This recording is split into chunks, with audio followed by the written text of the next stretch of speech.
रुपये की राशि दी गई। शेष 3,530 विद्यालयों को आधारभूत संयोजन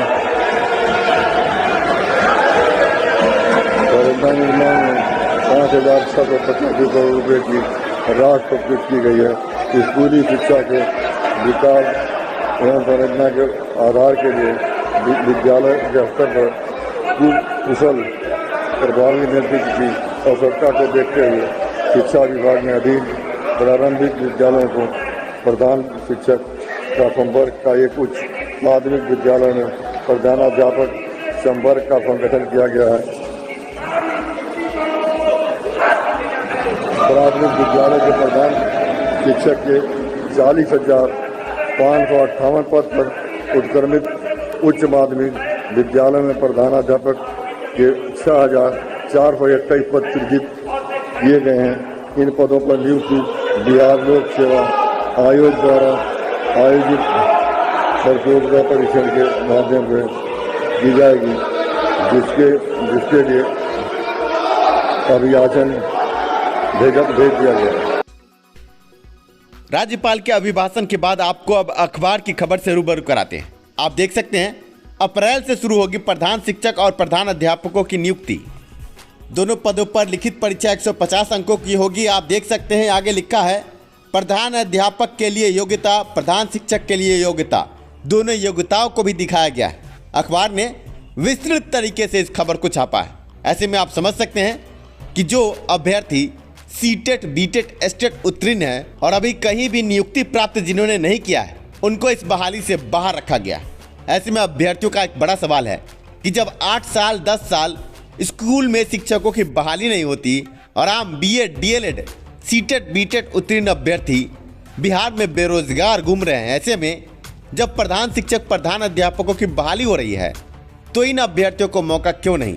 ये बड़ा सवाल आम अभ्यर्थियों का है। ऐसे में अखबार ने इस संबंध में आज क्या लिखा है, पहले उससे आपको रूबरू करा। अखबार ने इस संबंध में लिखा है कि अप्रैल से राज्य के प्राथमिक विद्यालयों में 40,506, प्रधान शिक्षक और प्राथमिक उच्च माध्यमिक विद्यालयों में 6,421 प्रधान अध्यापकों की नियुक्ति के लिए विज्ञापन निकाला जाएगा।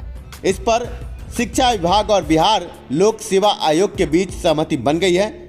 दोनों पदों पर नियुक्ति के लिए लिखित परीक्षा होगी और 150 वस्तुनिष्ठ प्रश्न पूछे जाएंगे। शिक्षा विभाग से मिली जानकारी के मुताबिक प्रत्येक प्रश्न 1 अंक का होगा। 0.25% निगेटिव मार्किंग होगी, यानी 4 प्रश्न के गलत उत्तर देने पर 1 अंक कटेंगे। 2 घंटे की परीक्षा होगी। परीक्षा में संबंधित हिंदी, अंग्रेजी, गणित, सामान्य अध्ययन और शिक्षक एप्टीट्यूड से जुड़े प्रश्न पूछे जाएंगे।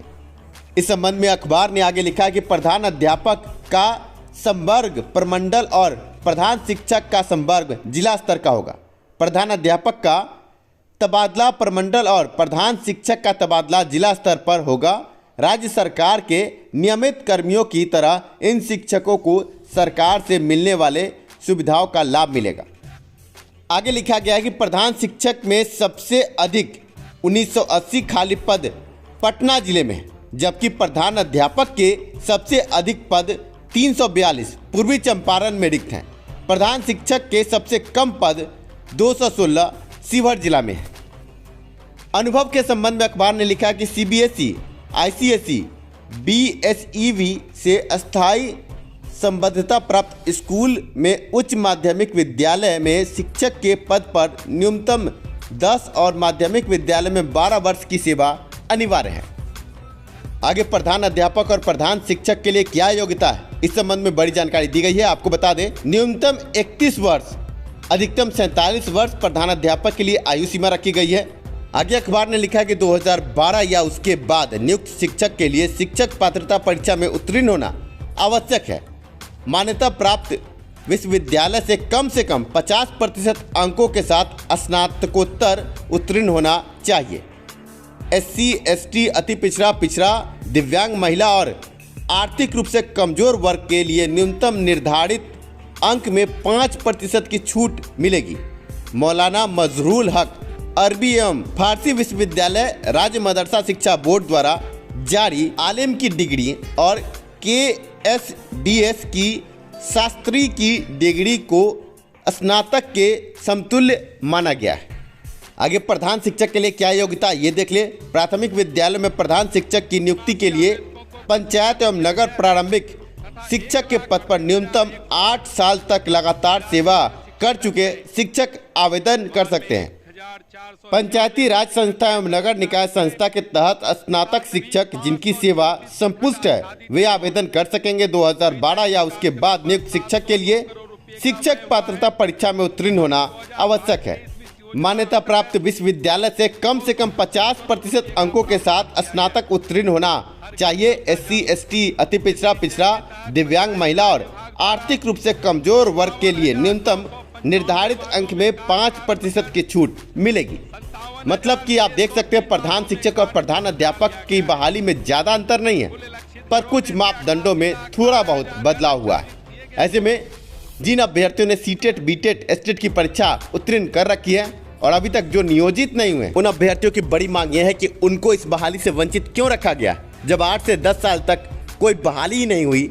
और ऐसे में अब कहां से अभ्यर्थी अपना एक्सपीरियंस सर्टिफिकेट लाएंगे और तरह तरह के मापदंडों को रखकर आम अभ्यर्थियों को इस बहाली से बाहर रखा गया। ऐसे में समझिए कि इस बहाली में लगभग 50% सीट रिक्त ही रहेगी, क्योंकि जो भी मापदंड रखे गए हैं उस मापदंड के आधार पर शिक्षक मिलना बहुत ही मुश्किल है। ऐसे में बड़ी खबर शिक्षा सुधार ने आपको पहले ही दी थी कि अप्रैल महीने से 7वें चरण की बहाली की प्रक्रिया शुरू होगी और साथ में आप देख सकते हैं प्रधान शिक्षक, प्रधान अध्यापक बहाली के संबंध में भी ये बड़ी खबर आई कि अप्रैल महीने से नियुक्ति प्रक्रिया शुरू होगी। और इस संबंध में 22 मार्च 2022 बिहार दिवस के दिन सूबे के मुखिया नीतीश कुमार कोई बड़ी घोषणा कर सकते हैं। ऐसे में अगर 22 मार्च 2022 को मुख्यमंत्री कोई बड़ी घोषणा नहीं करते हैं तो 28 मार्च से 31 मार्च के बीच गर्दनीबाग में शिक्षा सुधार के बैनर तले बिहार के 38 जिले के सीटेट, बीटेट, एस्टेट आवेदन से वंचित अभ्यर्थी एक बड़ा आंदोलन करेंगे। शिक्षा सुधार के बैनर तले गांधी मूर्ति, गांधी मैदान के पास बड़ी बैठक कल हुई। बैठक में यह निर्णय लिया गया कि सीटेट, बीटेट, एस्टेट आवेदन से वंचित उत्तीर्ण अभ्यर्थी अब एक बैनर तले, शिक्षा सुधार के बैनर तले आएंगे और 28 से 31 मार्च के बीच एक बड़ा आंदोलन करेंगे। 28 से 31 मार्च का समय इसलिए रखा गया है कि जब तक छठे चरण की बहाली पूर्ण नहीं हो जाती, सरकार कोई भी घोषणा करने वाली नहीं है। ऐसे में जैसे ही छठे चरण की बहाली पूर्ण होगी, एक बड़ा और व्यापक आंदोलन शिक्षा सुधार के बैनर तले 28 से 31 मार्च के बीच। इस वीडियो को जितना हो सके फॉरवर्ड करें ताकि